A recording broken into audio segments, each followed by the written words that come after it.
Design elements can make medical bills easier to understand for patients, but they often go by the wayside. This needs to stop. If patients can't read their bill, they won't pay you. It's as simple as that. They'll get frustrated if they have to spend a lot of time trying to figure out what they need to pay you and give up. But the first step in designing a patient-friendly medical bill is understanding typography.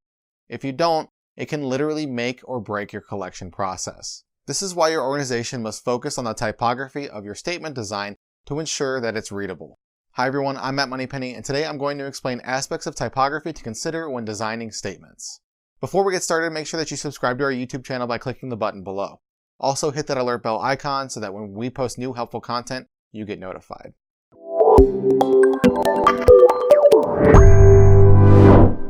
First, let's go over some key differences of typography.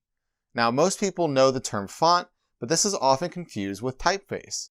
When you think of fonts, you think of Arial or Times New Roman, but these are actually typefaces. Typeface refers to the design of a set of letters or characters. Fonts, on the other hand, refer to the size and weight of a particular typeface. For example, Arial is a typeface while Arial Bold 10 is a font. Another key distinction to understand is between sans serif and serif. A serif is a small line or stroke that projects from the larger stroke of a character. Sans means without, so sans serif characters don't have these projections. Sans serif fonts are best for online use since computers have lower resolution than printed works. A lower resolution could make small serif fonts difficult to read.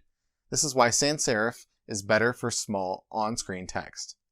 So if sans serif is better for on-screen, then serif is best for print, right? Well, not always. Serif typefaces are easier to read in printed works with large bodies of text such as novels. They do this because the serif makes letters more distinctive, which makes it easier for us to read and process.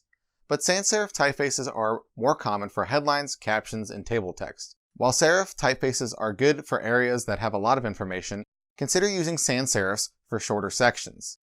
Now that you understand these differences, you can choose a typeface that's best for your statement. But you shouldn't just choose any typeface. There are different styles such as decorative, handwritten, or script. These can seem interesting and fun, but they aren't easy to read at a glance. You should stick to simple, basic typefaces for statements.